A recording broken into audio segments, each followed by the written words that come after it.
Welcome, everybody. It's time once again for the next chapter with Charlie Hedges as he explores turning the page on his life and yours. Hey, Charlie.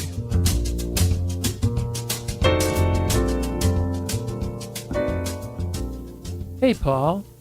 I really needed this show today for my personal sanity. As you know, I am hooked on the idea of awe and wonder. Today, Terry Hershey and I talk about finding awe in the ordinary.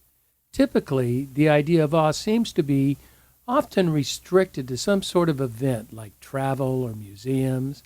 But in these days of COVID, travel and museums are no longer available. Yet, I'm thinking for the keen of mind, awareness of awe in the ordinary, everyday aspects of life can be easily discovered. I really enjoyed this conversation with Terry. He truly gets awe in the ordinary. It was Einstein that said, "He who can no longer pause to wonder and stand rapt in awe is as good as dead. His eyes are closed." Wouldn't it be glorious if awe became an everyday experience? It is my hope, truly, that this show leads you there. I hope you enjoyed this conversation with Terry as much as I did. So let's get on with the show.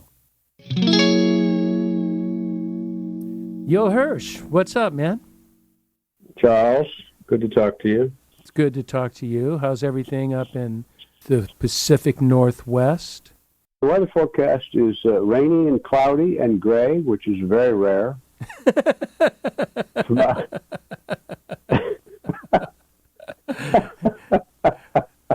Yeah, very rare. I put in the other day, we had a gorgeous day with just one of those blue skies. You can't name the blue, and the sun was out. And, I mean, it's not warm. It's still in the 40s, but it was a gorgeous day.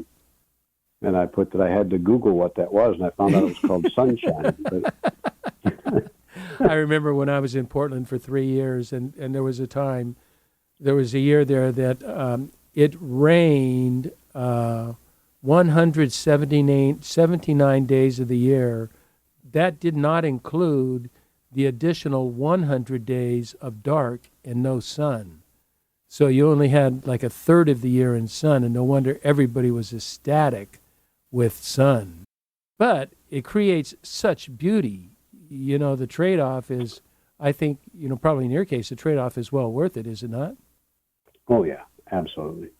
It's my favorite thing is to try to name colors, and the colors of blue here.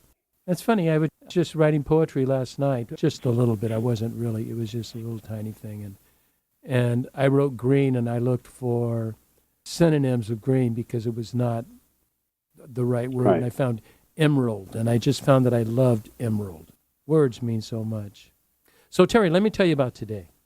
I personally need today's show. I need to get my mind out of our current times of what are cultural dis-ease and disorder, and once again remind myself simple beauty of awe and wonder in life itself, even in our quarantine life.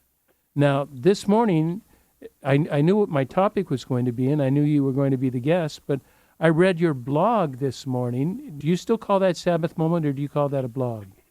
Yeah, I mean, it's something that goes out every day, so, yeah, technically it's a blog, but the title is Sabbath Moment. Okay, but it's different than your longer version on Mondays. This one's called A Daily Dose.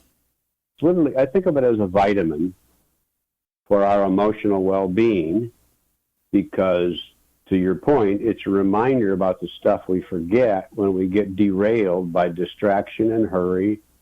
We lose track of our grounding, our bearing. So true, so true. I didn't think I could read them daily, and I've been reading them daily, so kudos there, my friend. Thank you. So this morning, your thesis seemed to be about embracing the ordinary. There was a lot of talk about embracing the ordinary. And while we both agreed there is such simple awe and wonder in the ordinary, we often miss it because we are too busy doing other things, too busy heading our direction, too busy trying to get there, And one other thing I would like to add, because I noticed it today when I was driving, instead of paying attention to what's going around me, the buildings that are passing me and the hills and the trees, I'm a thinkaholic. So my brain is just, I'm driving by robot, like I'm the robot. In that process, so much is missed. What do you think? Yes, 100%. The first thing is because people say, okay, all right, I'll start looking for awe and wonder in the ordinary, etc. But they still see it as an assignment. So the first thing we have to do is we have to shift the paradigm here. As soon as I see it as an assignment, then I give myself shit and grief for the fact I can't see it.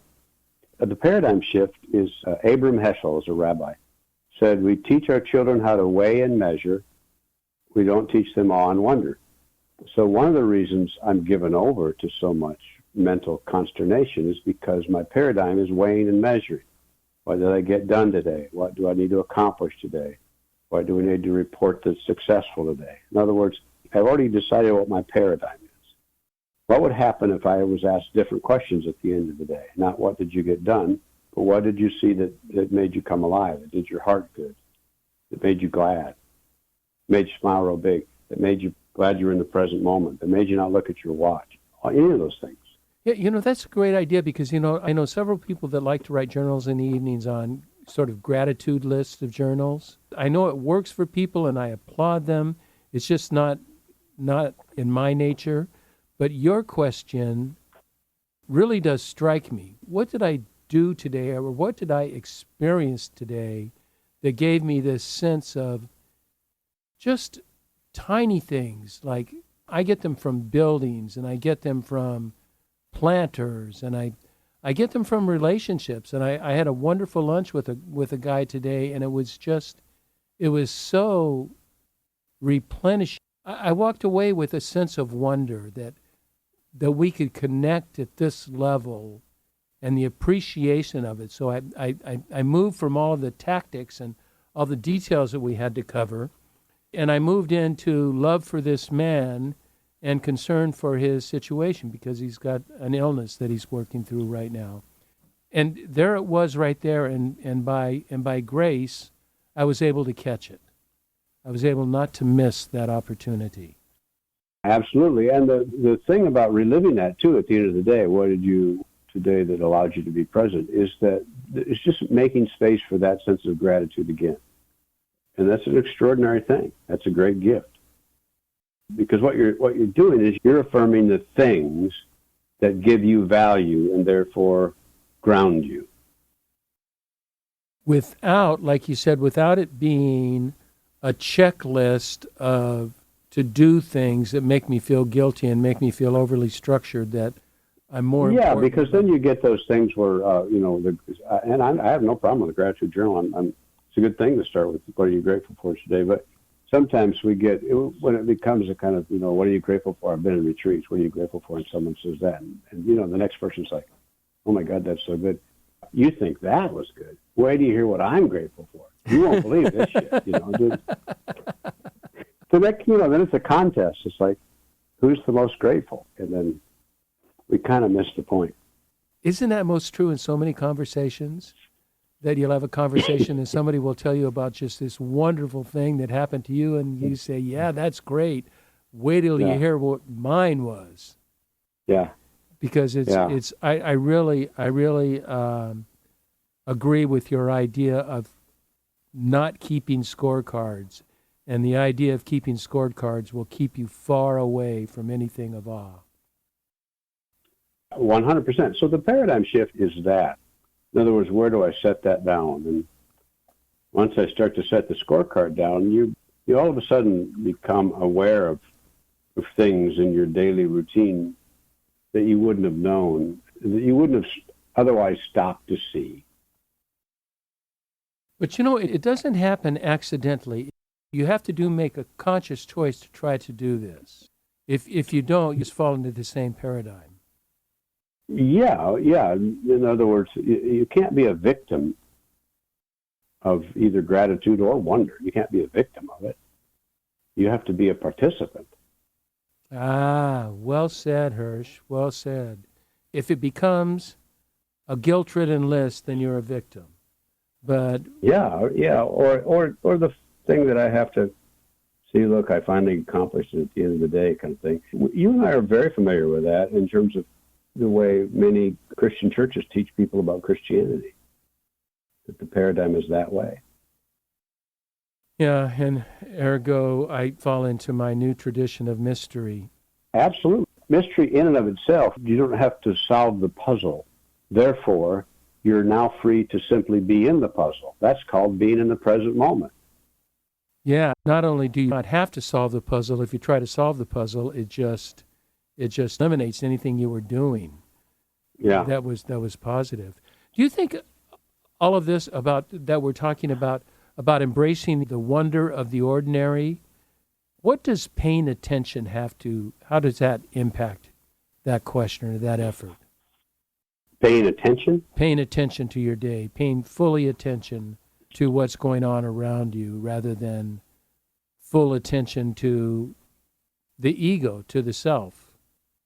Well, the irony is when the ego and the self is you're not really paying attention to that. You're being driven by something. Paying attention is literally a pause button. I am here, it's now. Paying attention is simply, and I don't need to tell you exactly what I see other than I'm here.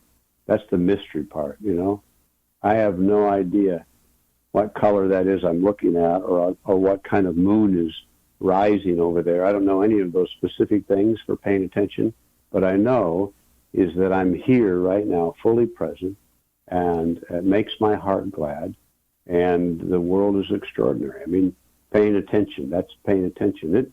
The little boy said to his mama, Mama, listen to me, but this time with your eyes. So paying attention is simply putting yourself in a place. What happens out of that, I mean, this is not, you're not going to be scored for it or graded for it. He wasn't asking his mom to be graded for something after that. He just said, be here. That's all he was saying. Is just be here. But be all here. Yeah, be here. In other words, if your phone is with you, you're looking somewhere, you're not here. That's why one of the weirdest things about modern life, and we've had it in all of our businesses, something called multitasking. That's dumbass.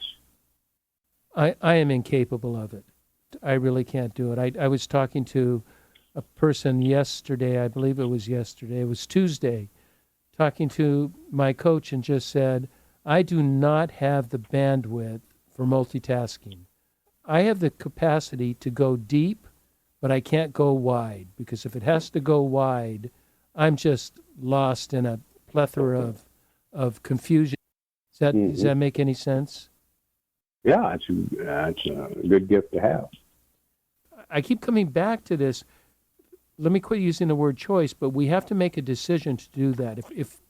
If we are not finding awe and wonder in our life, then we're letting the tyranny of culture and the news and the downsides and the troubles that are going on in the family, the troubles that are going on in the office, they consume all of our attention, and we don't have the attention to look at the beautiful things on the way home and to drop that. Well, it's not just the attention about that, because some of those things are in other words, they may be sort of real circumstances in our life and the world, but they don't necessarily determine either our value and what we're drawing from to respond to or take care of. Joshua Tree National Park, right? Of course. Yeah. So when I used to live down there, Zach was real young then. We'd take him up to Joshua Tree, right? They give you a guide, when you pay to go in there. Things to do, things to see. And they give one for kids. Are you ready for what the kid one said? First thing, find an oasis, in silence, spend 10 minutes there. This is for children. Ask yourself these questions. What did I hear? What did I see? What did I notice that surprised me? That was for children, and the adults awesome. Was a list of tasks. Exactly. Now that's awesome. You asked about paying attention. There it is.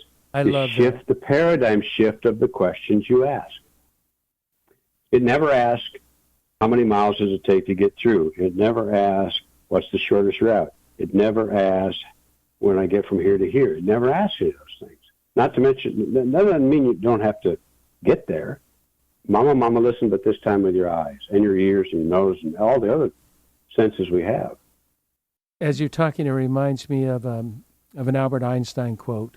You know who sees beauty in the universe as much as anybody are mathematicians and are physicists, because they see the complexity of the universe.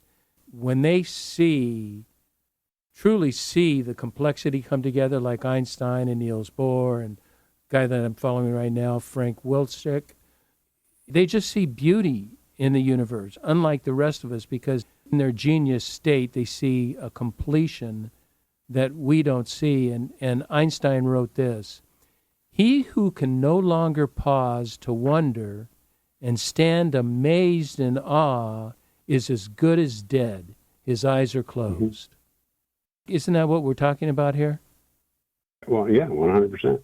And the thing is, it's just and the wonderful thing about that is, for people who have been sort of blinded or their eyes have been covered, see, it's not like an assignment now to get past that. It's already within you. You know, this is no different than the gospel thing about Jesus and the light. There's a bushel over it. Yes, and we've talked about that we do have, if Jesus says we do have a light, and when there's a bushel over it, that means we do have a light. The light's there. It's there. So, it's inherent. Yeah. And yes. so that's what to the quote is. Yeah, I'm just as good as dead, but the light's still there. In other words, I've just let the bushel be my identity rather than the light. Well stated. Well stated. I want to get into the difficulty. I wrote one of my very first blogs, I think it was like 2015 or something, maybe even 14, I'm not sure, but was how Italy nearly ruined my life. And the idea was, I found in just walking some of the main streets of Italy, like in Rome, Florence, Venice, you're walking through a museum. Everything is ancient, everything is absolutely magnificently gorgeous. And so you're caught up, as Einstein said, amazed or rapt in awe. And then the art, and then the pace of life, and the food, and then namely, you have never had coffee until you have had coffee in Italy. And I've taken Italian coffee and tried to make it here, and it just does not work. And it is like a whole different drink than it is here. And it's just, you sit there and you savor the coffee. You cannot help. You can't just drink it and go, oh, this is coffee. You drink it and go, oh my goodness, what is this? I found in travel that it was easy for me to find awe and wonder in travel, and less easy for me to find it at home.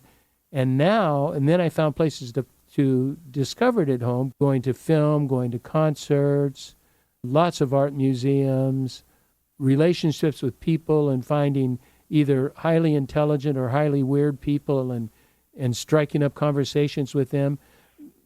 Most of that has been taken away in COVID. I'm curious how we find beauty and awe in COVID. And let me lead with an illustration, and then we'll take a break. I'm doing some reading in Meister Eckhart right now, and Eckhart is a 14th century mystic, philosopher, theologian, and one of the most quoted men in this tradition.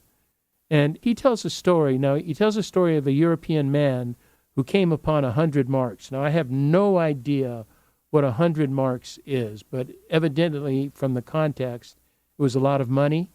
So I'll put it in our terms, and maybe I'm going to expand the amount of money, but Eckhart tells the story of a man who came upon $10,000. He quickly loses $40,000, and then all he can do is fret over the loss. Instead, Eckhart suggests the man should simply focus on the $60,000 he did have, and he would be much better off. Too often, we put the focus on what we don't have than what we do have. And the story of dealing with loss and distress and suffering, when in times of loss, Eckhart says that we should consider the good things that remain, even if they're unrealized. And this seems to be especially true in this time of COVID, that you can't get out like you used to. And yet, awe and wonder exist. Do you have any thoughts on that? I have lots of thoughts. Before the break or after the break? Why don't we do it after the break? What do you think, Paul? Yeah, we'll do it after the break.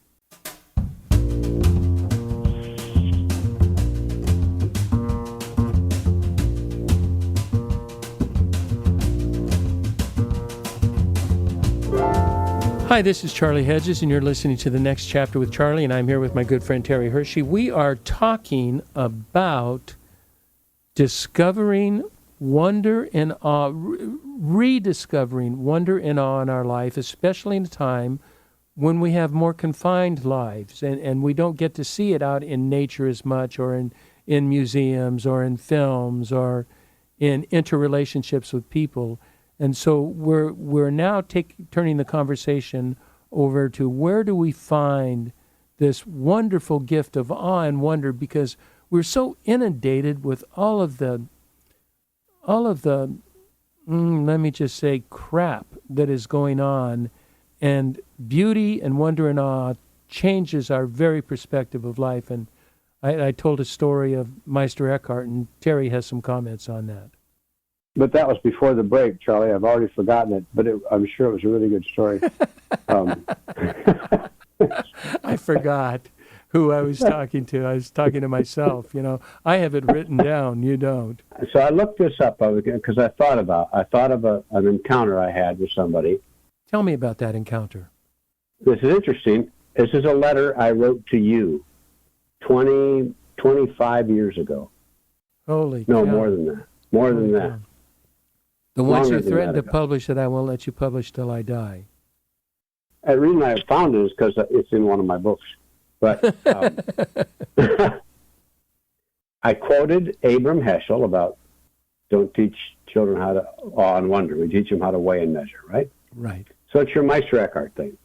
How do you see the sacred in the ordinary? How do you see the gift rather than the, quote, loss or what we're missing? And so I'll read this to you. And so it changes my question to what did I savor today rather than what did I lose today? Perfect. Some time back, my friend had the courage to tell me that his life was in a decision-making brink mode. And he held himself back, not thinking he would be allowed into a life or world of abundance and permission and joy and grace. He didn't ask for my advice, and I didn't have any anyway. But I wanted to write to him. This is back in the day when you and I wrote to each other. Here's what I wrote. I wrote this. I was thinking about your comments about being fragile or vulnerable. We talked about that a lot. Thinking that I didn't know what to say to you. Sipping my Dow's port while watching Monday Night Football, remembering the times in my life when I had felt on the edge or in some way susceptible to shattering, both shattered or shattering someone, anyone around me, and trying to remember what triggered those times, and I came up with 0. But if all else fails, I'd be more than happy to pour you a glass of port and offer you a chair on the back deck to watch the sunset over the Puget Sound, and hope for a little luck that maybe we'll see a bald eagle float by.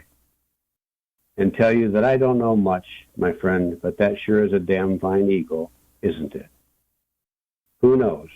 Before the light gives way completely, we could wander over to the garden and take a hit of fragrance from the rose Souvenir de la Malmaison and marvel at the different ways the universe lets us get intoxicated, loitering in the moment, knowing full well that this drunkenness, like any other, comes with a price. The bittersweet reality that it can never quite fill the pit in our soul, even though it comes close.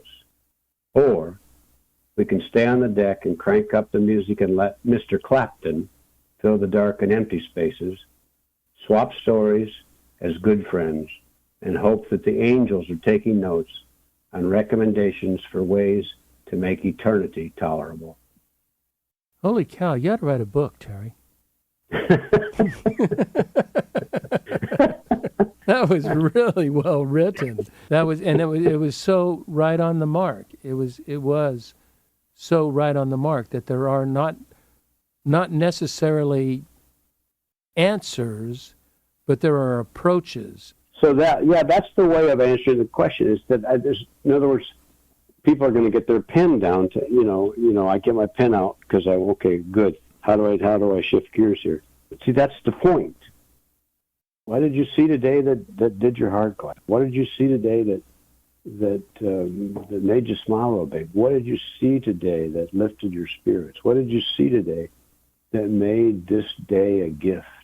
You repeated something earlier similar to that, and I just think it's such a grand journal question that it would be, instead of rehearsing what I did today, you could say review your day and take there's a whole checklist thing. Take an inventory of your life. Like, gosh, that's what I want to do, is take an inventory of my day. It's it's going to suck. But if I remind myself that there was joy and there was some bit of awe and some bit of wonder and some bit of beauty and some bit of love, even as small as it may it be Eric Clapton or the smelling of a rose, it can make the day. It can change the day. And it's in our spirit. I mean, you go back, think about all the great stories about children, You'd appreciate this because, the kids are out, little tiny kids. We're talking 3-4-year-olds. They're out with, sticks and rocks playing baseball of sorts. But the adults go out and tell them, no, you're not playing the game right. And they try to teach them the rules for the game they're playing. You know how many times when I was coaching Little League baseball and club baseball for kids, 8 to 10 years old, and how many times the umpire said, I wonder how much better this would be if they fired us and they fired you and they just let the kids play baseball. Yeah. And I really resonated with what he had to say. I thought that was so true because we make it, and especially when we make it so emotionally damaging on kids. The competition part of it is a different shift. It's a whole different thing. But the game part of it, when my son was little, he played golf with me. He actually liked it because he had fun playing. Once it became a competitive thing later on in his teenage years, it wasn't as fun for him. But now, back then it was just a blast. But we'd go play on the little course on Vashon. Near some of the holes, in the summertime, there's big blackberry things growing all along the hole. So when they were ripe, Zach would actually, before he'd go hit a shot, he'd go over and pick blackberries and eat them. And then the other people were like, what's wrong with your kid? He really caught it. All his, it seems like all his life he caught it, didn't he? It was so fascinating to me. What's wrong with your kid? In other words, how come he's not lining up the shot? And exactly. How come he's not over there? Yeah. Worried about where he's going to hit. I'm just going to go out there and swing it, and wherever it lands, I'll deal with it. I'll go there, and maybe blackberries over there too. You know what I want to do is I would like to just brainstorm. I know you don't like to be, I know you have a real disdain for setting objectives or here are certain things to do. What I would like to do is, in our time of COVID, in our time of restricted movement, what are opportunities that you and I have found? I'd like to just share them back and forth. Opportunities that you and I have found that we can, in our personal home environments, that we can find beauty, wonder, and awe in the everydayness, ordinariness, and sometimes super ordinariness. Sometimes there are days like I'll just start. Last night I was writing on this podcast because I knew I was busy today and I was busy yesterday, so I was writing. I broke my limits and I was writing a little bit earlier in the evening, which I don't usually work at that time. But as I was walking through my bedroom, upstairs bedroom, there was a fabulous sunset. And fortunately, I caught it. And we have windows with shutters on them. I opened the windows and just sat there. And, didn't try to take photos, didn't try to take notes, didn't try to do anything. I just sat there and enjoyed it. And that was, moment altering. It reminded me of what we're talking about. This is what we need to be doing. And it was just so and I think, spectacular. and that's actually, conversationally, that's actually more important to me, that story, than, for example, anything you decided with your therapist or anything you did with your business adventures. Although those are fine, I like the first story the best. And I like the verb caught. So why not make that a paradigm shift? What can I catch today that I didn't catch yesterday? What have you caught in the last couple of days? That have you been Well, surprised the by, Joy? interesting thing about COVID and not being able to get out. I walk every day, several miles. That's out. Now I live in a different town because I'm off of Vashon. But there's 100 acres back here without a home on it, without a house on it that you can walk through. And so you walk by the geese, and you just walk, and you're always looking for fun things. And I take pictures sometimes just because the way the light is, etc. But I like the way the light comes through windows. I like I like checking out the moon every night because I'm always curious about that. I like the way the wind sounds. I was with a friend, a couple of decades ago, and we were on the Pacific coast in the Laguna area. And it was a rough area of coast. Now it's all private land, but it wasn't private land at the time. And it was rocky and waves beating against the rocks. And it was a cloudy, what do you call it, bursty wind? A gusty. Gusty wind. Sort of pushed you around. And her comment to me, I really like. She didn't say, I like this weather. She says, I like weather. And that has struck with me for years. I like weather. That means she was paying attention, but she was, and maybe it is not exactly paying attention, but it is some kind of openness to receive. Yeah. It's an availability. I'm available. I have a handful of, not a handful, just 2 or 3 things that I am doing currently that has just really surprised me with joy in my house, that I don't have to leave my house to do it. And I am so enwrapped in awe that it's just amazing. And I'll give you a couple examples. We have to really be careful of the serials and the TV shows we're watching. Some of them I'm finding so disheartening, so filled with violence and cruelty. I hate to use the term, but it really is evil. And I sort of get into the plot, and so we get stuck with watching it, but I find myself emotionally disturbed during it and after it. And so why do I watch it? I don't know. Masochist. But I have found a show. I don't know if you've heard or watched this show. I imagine you have. It's on Amazon Prime.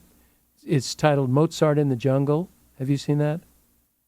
No, I haven't. Oh, Terry, do you get Amazon Prime? Well, you don't have to answer that, but it is excellent. It's with Gael Garcia Bernal. Are you familiar with him? He did Y Tu Mama Tambien with Diego Lunas. He was Mozart the other in the boy. Jungle. And he is a conductor that just takes over the New York Symphony, and he is more of a prodigy, but a proven prodigy. He's a really sought-after conductor. He's Latin. So Gael is such a charming, witty iconoclast that it is just the way he conducts this orchestra, and the orchestra is a mediocre orchestra, and he's trying to make them into a world-class orchestra. but it is so fun. They're 30 minutes, 26 to 30-minute episodes, 4 seasons, and it is just, I just can't wait to turn it on because I am so enamored with Rodrigo de Souza is who he plays, and his character is just so nutty, so crazy, and yet he's a fabulous conductor. It is just... Oh, no. I didn't know the name of that show. I've seen that whole show. Oh. That's great. Is that where he takes them out, and they play in this one little park? The whole thing goes out by a fence and stuff. Yeah. Yeah, go ahead. Yeah. I remember that show. Oh, yeah, it is so worthy. I just found it by accident. But there's shows like that, and another one, Ted Lasso. I think it's helpful to find uplifting shows. We kind of poo-poo the feel-good shows and go for the deep drama. And the deep drama, I'm finding for me, is more destructive than it is enlightening and giving me that sense of awe and wonder. And I think the other thing for me in the house is obviously cooking is significant, making the whole cooking experience significant for me because all your senses are involved. I love that. Plus, there's music in the air. I love that. So, it takes an hour to do all that. I love every bit of that. So, and that is that's family, part too. Of every day. Yeah, of course. That's an engagement. That's not, you're not by yourself. Yeah, I mean, it is an engagement. If she helps, sometimes she doesn't. So we need to speak to her about that. This is really important, Charlie. My guess is you still do the dishes. Yeah, and if you know how to stack the dishwasher, that can be a sense of wonder too. It's an amazing thing. I cannot help my wife in that. She's a front stacker and leaving the back open, and I'm trying to tell her you start from the rear and move your way forward, but she says, "Nope, I don't think you're ever going to teach me that one." And I said, "Okay, that's good." But because we do watch so much television, I just think so much television is destructive. You know how I feel about the news. I think we need to keep informed, but if we watch too much, it is just too depressing. It would help. We don't need to.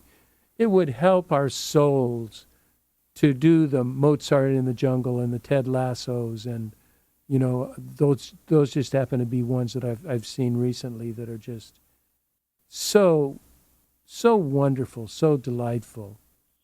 Yeah, I don't disagree with you. That's something that fills me up but doesn't empty me. I mean, that's all part of the thing too. Is everything about bombardment and distraction empties me rather than fills me up. Yes, empties you and sort of jades you, don't you think? Don't you think it jades us? Yeah, because I don't have any capacity to respond. There's no wonder I'm jaded. I'm jagged. I'm edged because there's nothing there to fill the spaces. Yes, and you're very passionate about these things as well, so that adds to the complexity of it. Another thing I found, I know we're TV watchers, and so another thing I found on TV that is really, really delightful, and my wife and I have kind of become really fans of it, and that's on YouTube, and that's going to live concerts on YouTube. There is nothing like great live music to impact your life and to impact this sense of, oh my goodness, that was incredible. And there's a show out there, I don't know if you've heard of it, it's on YouTube called Daryl's House, and it's with Daryl Oates of Hall & Oates, and he has many, many incredible artists that come to his home studio and record live recordings. And it is, the talent blows you away, the music blows you away, and we listen to it 2 or 3 times a night for at least 30 minutes, just listening to live music, and it just does our hearts so good. So Absolutely, good. As it should. Yeah, 100%. There's just something about live music, even when it's recorded, something about live music that is so much more powerful than just simply CDs or no longer CDs, but streaming. Mm-hmm. So what else do you have? Do you have anything else that you do that kind of habitually that sets your mind at ease? And and reminds you of the goodness of life on this planet? I read every day a book, You read one book a day? The whole book? but I read in the book every day. Scared me. I knew I'm a slow reader. You just But made me feel very bad. words are an extraordinary thing because words can take you to those places. Oh, Words can invite you to those places where you have been fully alive and grounded, and words of wonder. In the same way that music can do the same thing, poetry can do the same thing. That's why Amanda Gorman was so extraordinary. The poet. Yes. With poetry can take you to that other place that may have been, there may have been a bushel over the light, but poetry can take the bushel off the light, and words can do that. And we don't learn about that in our education, do we? We're because we're reading for the answers to pass the test. Precisely. And we're reading, and too often we're reading poetry over our head. That it's it's not really. We're reading it to try to explain it to someone else rather than just experience it. Because I'm so with you on poetry. I think we just chatted the other day. Is that when I am going to bed at night, I was reading, more, not serious, but more serious nonfiction. And I just said, I'm hitting information overload. I'm just getting too much stuff in my brain.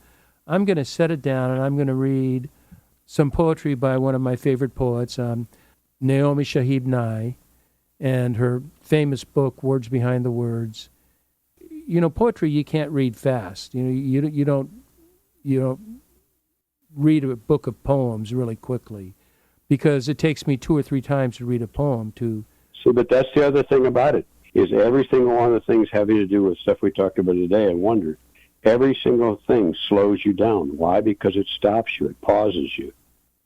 It reframes you. It resets you. That's the thing about it is speed has nothing to do with any of the things we've talked about today. You can't do any of the things we've talked about today fast.